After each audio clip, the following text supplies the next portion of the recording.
Hello, Renee Flamont here. You guys, this is another topic that gets me really mad. And I'm going to start it out with an example I bet has happened to all of you. You're in a room, you're surrounded by a group of people. There's one person in the group, may even claim to be your friend, may even be your good friend. You shared many good times together, but every time they can, they put a little joke in at your expense and they make everybody laugh. Or they speak of some idiosyncratic behavioral tick you have that everyone else might laugh at. And it's a dig. And they pass it off as they're joking. The reason I bring this up is smearing is something that a lot of people talk about happening at the end of a relationship. And that is true. The narcissist will smear you to anybody that will listen, including your people, because they don't want to take responsibility or blame for anything that happened, that went awry. Even if they cheated on you and were caught red-handed, they're going to whine to somebody who will listen in their camp or yours how you ignored them and they were starving for attention and they'll lie, say you cheated first and all this stuff. I just realized I wasn't looking at you. I did it again. I was looking up there. The thing that we have to remember is that smearing starts in the beginning. In the beginning, they set those people up to receive that information. They don't just go along in your relationship, say it's a 3-year relationship, and it breaks up. If the narcissist hasn't been grooming people in your camp, his camp's already groomed. My pronoun is he. For a romantic partner, you insert your own. I've said that a billion times. I know. I always feel the need to say that. But you know what? Because I don't want anybody to be excluded. This can happen to men just like it can happen to women. It can happen to women on women, men on men. Narcissism is narcissism. It doesn't know any boundary. So what we need to talk about is they set it up the whole time. How do they do that? By charming and grooming those in your camp with things like I just said. I had a peripheral narcissist in my life for a very long time. You guys have heard me define my definition, what I talk about. When I talk about peripheral narcissist, that's what I call any narcissist that's in your life that's not a romantic partner. So a friend, family, business partner, friend of a friend, anyone that's in your company repeatedly that you see over and over again throughout, and they are not your romantic partner. They could have narcissistic personality disorder too. And they might pick you as a victim too, but it's going to come at you in a different form than romantic. So it would be the person that is at the party and to make you feel bad, to make them laugh at your expense, to set it up as they're humorously attacking you so that the person in your camp who might have the same disorder, who can't stand you for some reason, who's mad at you, who's duped by their charm, whatever the reason, they laugh. That narcissist knows now that that person is open to hearing. Before you know it, it's 3 months later and you're at a party and you're having a bad day, or your narcissist got you mad the whole way to the party and now you're flipping out and being crabby at the party. That same exact person is going to say to that same exact person who laughed, well, you know how she can be. I know you know. I know. I see how she talks to you. I know we both love her, but what are you going to do? You've got to accept that side of her. Okay? They're ensnaring somebody who will be ripe for when the relationship does break, that suddenly he's on the phone saying, well, you saw how it could be in that relationship. You saw what I had to put up with. I know you'll understand. Now they're going to love bomb your friend. I know you'll understand. I give you the credit, all the credit to you, friend, because you stuck by her even when she was crazy. I don't know how you did it. It shows the love you must have for people. Now they're love bombing your friend into making them be on their side so that they have an audience for when they start the smearing. All of this happens way before a breakup. It's in the beginning.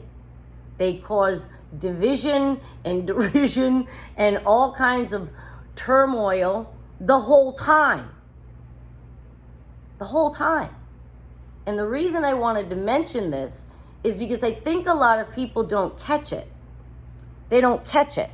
And that they let those things go by, is that you might even try to laugh with them. You're not going to be a victim about it. You go, ha ha, how funny, yep, I'm always late, yep.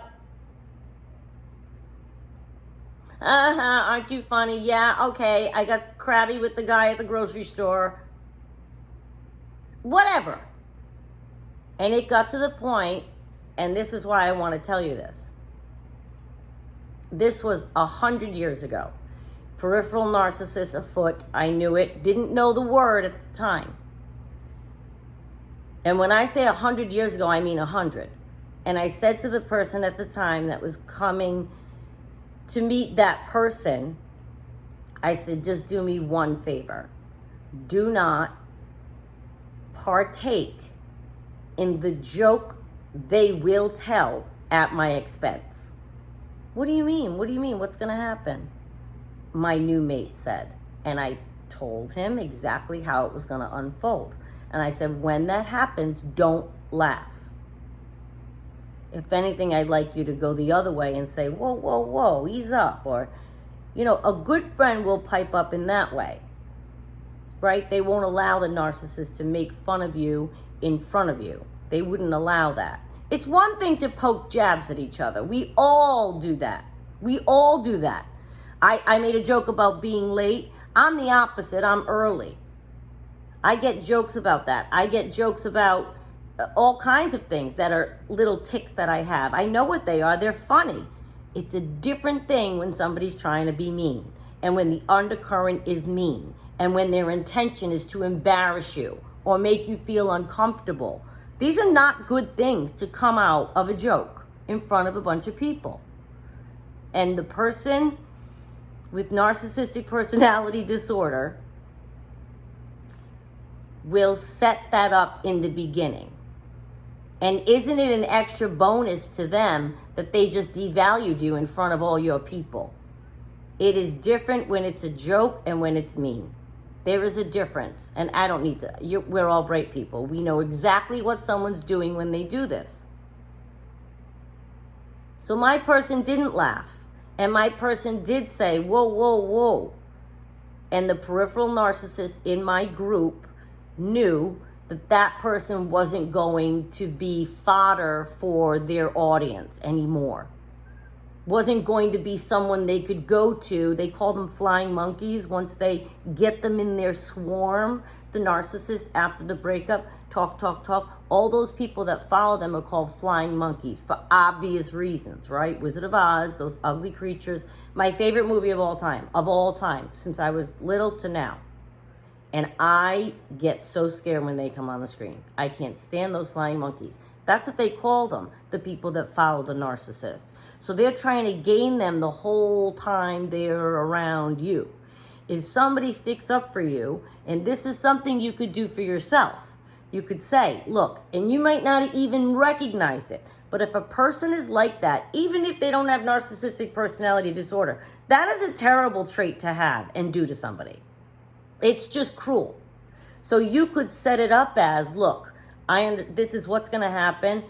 Please don't laugh. If anything, I'd like you to stand up for me, or just don't say anything. I don't challenge people if that's not their personality, but I'm like, just don't laugh. Because they're laughing at me is what the narcissist afoot is trying to do.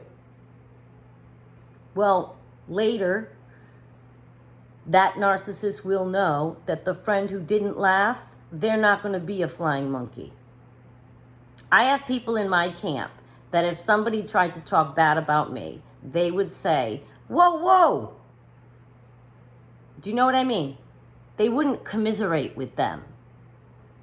I've seen a peripheral narcissist have a sidebar conversation with one of my friends more times than I can count. Meaning, not one of my friends more times than I can count.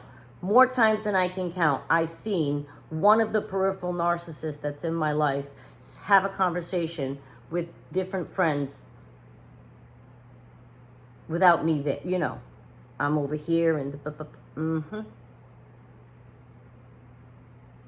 If somebody has decided that they're out to get you, or they're a narcissist and they're with you or around you in your life, and for some reason they zeroed in on you, you're going to be the one that's their target, they will do this behavior. That is setting up the flying monkeys for later, that they will call upon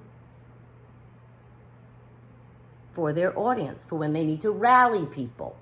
And you might say, well, why can't they just have a normal breakup? What do they care? They're going to move on anyway. I agree with you. I don't get it. They just have to leave that situation with everyone involved in it thinking the fault was yours.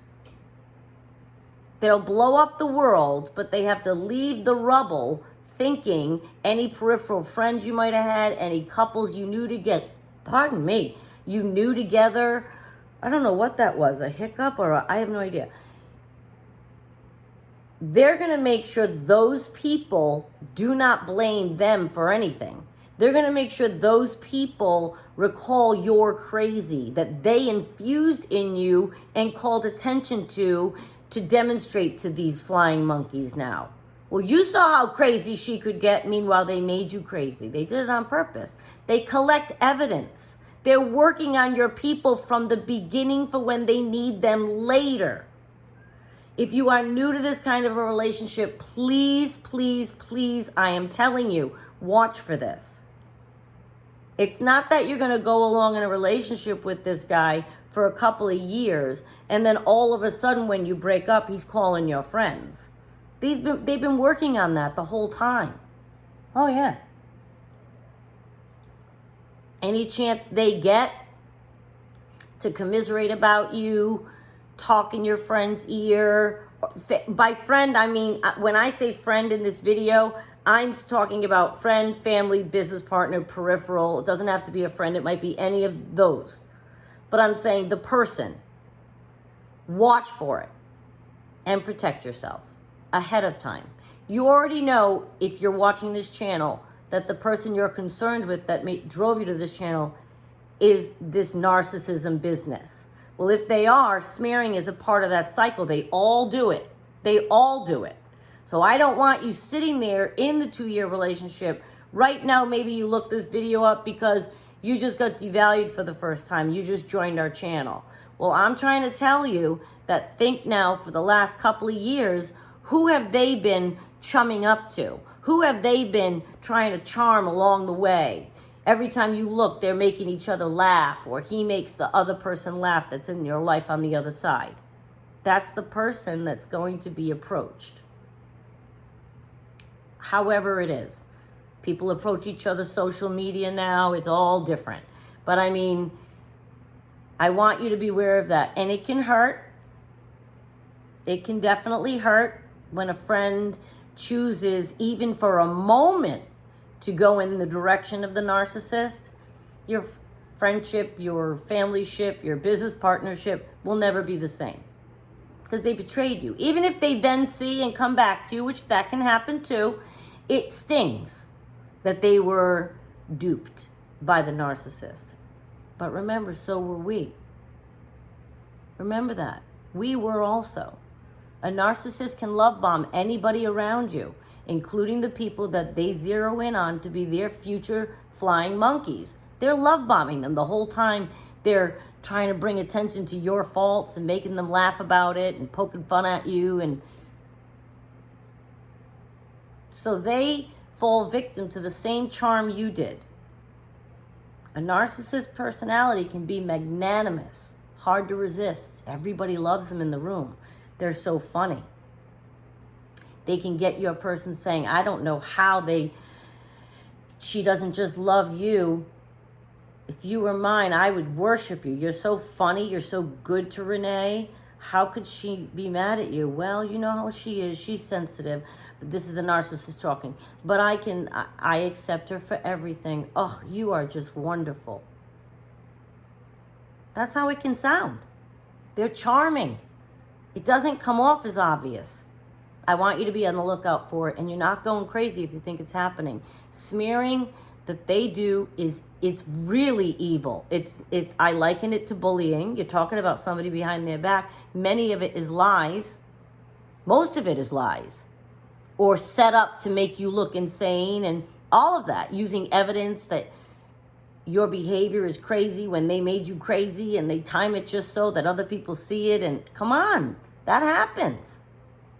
It is a very cruel thing to do to somebody, and it will make you insane if you are the victim, which will bring us to our very next video. I'm going to talk about gaslighting, when they try to make you think you are insane. And it can happen during this phase, very much so. You think you're going out of your mind because the narcissist is saying to you, wait, what? You're out of your mind? What? I'm getting along with your people. I thought you'd be happy that we get along. What? You're mad now that I'm getting along with someone. That's gaslighting. They're making you think you're crazy for even having the thoughts that, because you might start to sense it. Commiserating. It feels wrong. You can smell it a mile away. And then you bring it up, and then they gaslight you and make you think you're insane. We'll talk about that on the next video. I thank you so much for watching. Please go ahead and hit sub, like, and share, and we will see you next time.